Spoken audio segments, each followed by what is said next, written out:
Hello, this is Lubo Astanov from Notion Music, and this screencast will show you what kinds of things you can do with our sequencer staff feature. Our sequencer staff feature is a new feature to Notion 3, and I think it's a unique feature. It allows you to control MIDI recordings and performances in pretty much the same way you can control them in your favorite sequencer. So you can use that feature on any instrument, being Notion 3, Notion 2, or external. For this demo, what I'll do is I'll use a custom VST instrument that I'll set up from the East-West Symphonic Orchestra Platinum Edition. I'll just use the trumpet sostenuto patch. So as you can see, I'm loading the instrument. I think we're ready. And to make that staff, which is a regular notation staff right now, into a sequencer staff, I need to go to Options, click on Notation tab, and then check the sequencer staff option. I might want to also change the name of this instrument to trumpet. And as soon as I'm done, you notice that the color of the staff changes, which indicates that this is now not a notation staff, but a sequencer staff. So if I start recording here, I'm arming record with Apple R or Control R for Windows users, and start playing.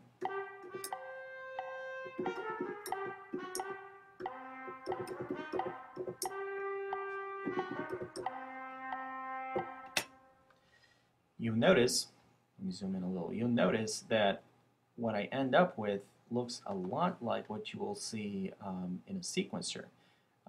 Almost like a piano roll view, but we keep the accidentals info and we represent those events on the staff. So it really is much easier to read as to what the notes are. If you're familiar with standard music notation, you can see what the pitch is right away. What you also notice is that the colors of the events are different, and this is because the velocity of the color of the events is color coded. So the more something is to the blue, the less velocity it has. The more something is towards the red, the more velocity it has. In this mode, this is a direct transcription of what I just recorded. It's a direct recording, so here it is.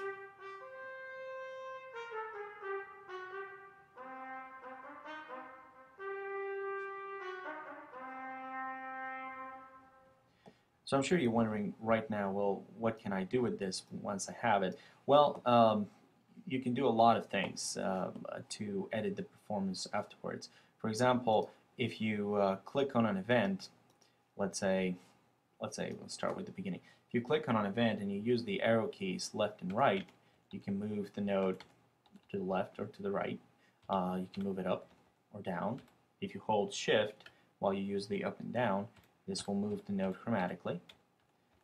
You can also change the duration of a note by holding Shift again and using the left and right arrow button. So this note is a little short, so I might want to tweak it a little bit, and maybe this is a little short too. The B flat in here is also a little short. So this is one thing that you can do. You can move notes around. You can change the duration. You can also change their pitch. So here's the line with a few changes that I made.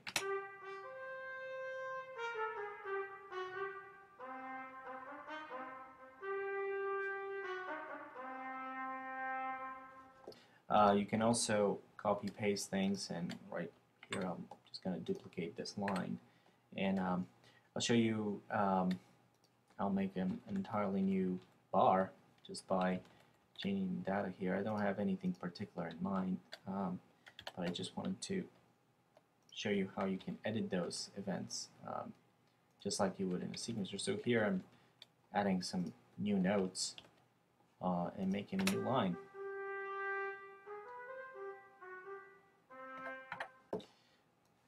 Right now you need to record using a MIDI controller, which is pretty common for any DAW studio, but we are optimizing this feature, and soon you'll be able to add notes in different ways too. So you're probably wondering right now, well, what if I want to use a controller? Um, I've switched to a patch here that allows me to do that. I switched to a Sostenuto mod wheel patch that allows me to use a controller to control the playback of this particular instrument. Now you could record your controller changes directly onto the trumpet staff as it is.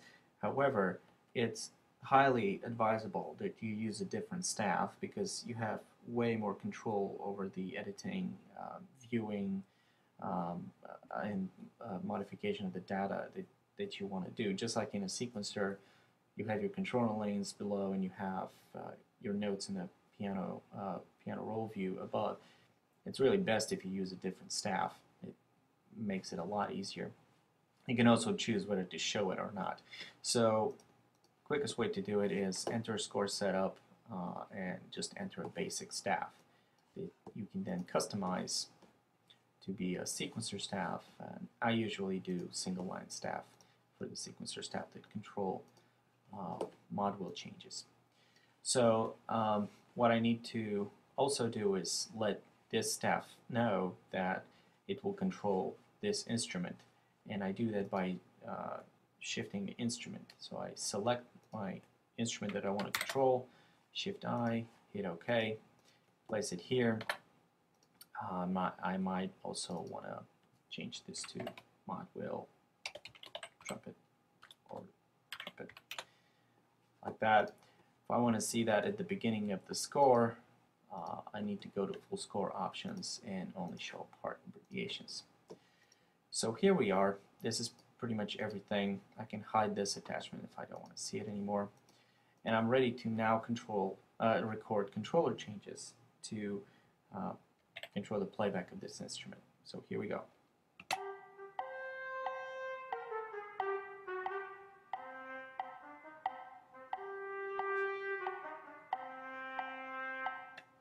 All right, so I recorded using my Axiom 25 MIDI controller here, and you can see the controller changes being represented on the staff.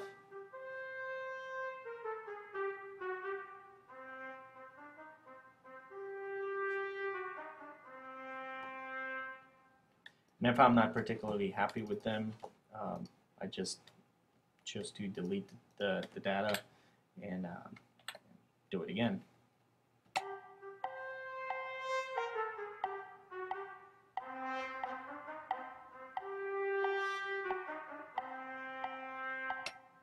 And there we go. So now I have something that I'm more happy with.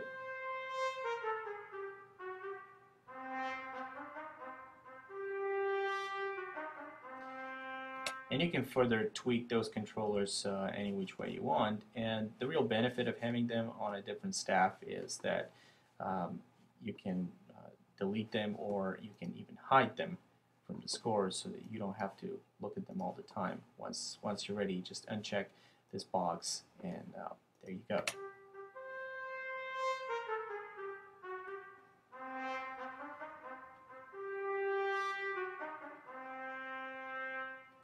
Well, this concludes this video. I hope this was helpful, and there'll be a lot more coming from us, and enjoy your Notion 3 software.